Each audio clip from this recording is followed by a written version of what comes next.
Chapter 11. The Quit India Movement.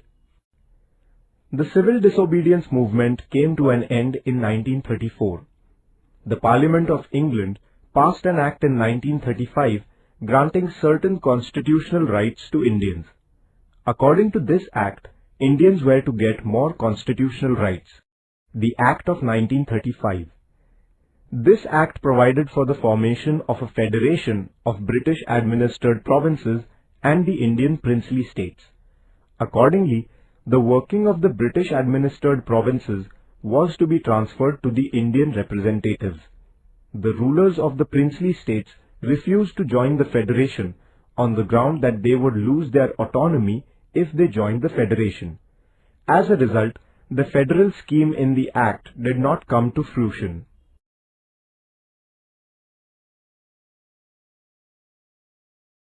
Provincial Elections. The Indian National Congress was not satisfied with the Act of 1935. Still, the Congress decided to take part in the provincial elections that were to be held under this Act. The elections were held in 11 provinces in the country in 1937. The Congress ministries came to power in 8 of the provinces. In the remaining 3 provinces, no single party could secure a majority, and therefore mixed governments were formed. The Congress ministries did useful and constructive work for the people. Political prisoners were released from jails. Basic education was introduced. Measures were undertaken to improve the condition of the Dalits. Liquor was prohibited. An act was passed giving debt relief to peasants.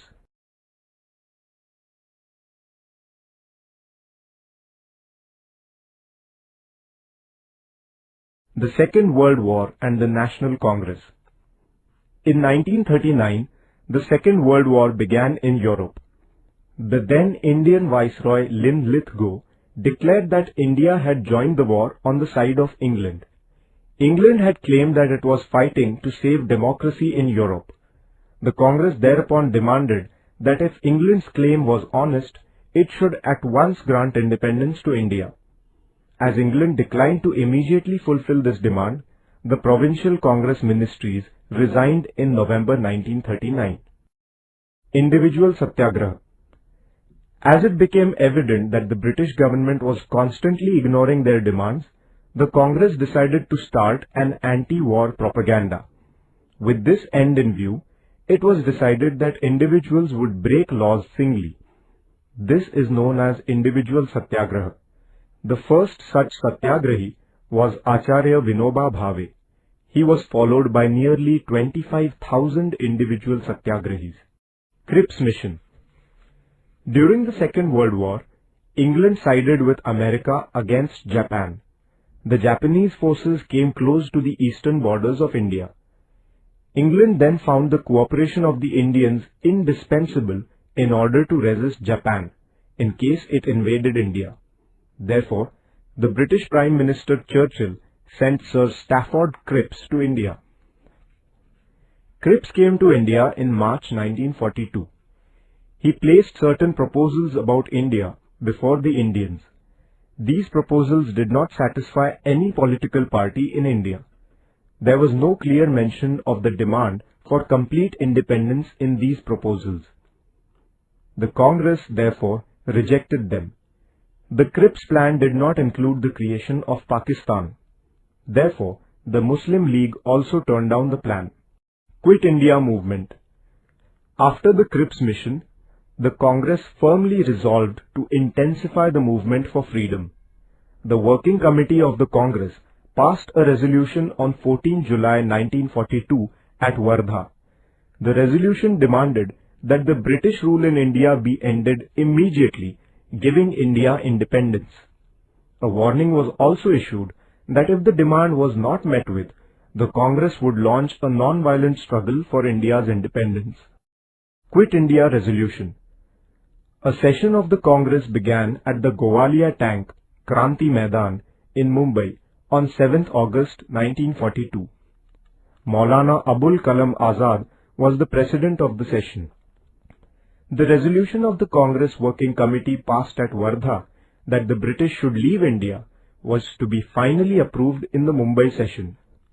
This Quit India resolution, moved by Pandit Jawaharlal Nehru on the 8th August, was passed with an overwhelming majority. It was also decided to start a nationwide non-violent movement under the leadership of Mahatma Gandhi. Gandhiji said, "Every one of you should, from this moment onwards, consider yourself a free man or woman. The mantra is, do or die. We shall either free India or die in the attempt." Gandhiji thus made a stirring appeal to the people to be ready to sacrifice even their lives to free their country. The people's movement begins. The British government tried to crush the movement before it started. On the morning of 9th August, prominent leaders like Gandhiji, Maulana Azad, Jawaharlal Nehru, Vallabhbhai Patel, etc. were arrested. The news of the arrest of the leaders spread all over the country like wildfire. People's anger knew no bounds. They took out processions in every place. Although the police made lathi charges and opened fire, the agitators were undeterred. People tried to take possession of government offices at many places. At some places, the people attacked jails, police stations and railway stations, which symbolized the oppression of the British government. The police opened fire on the people.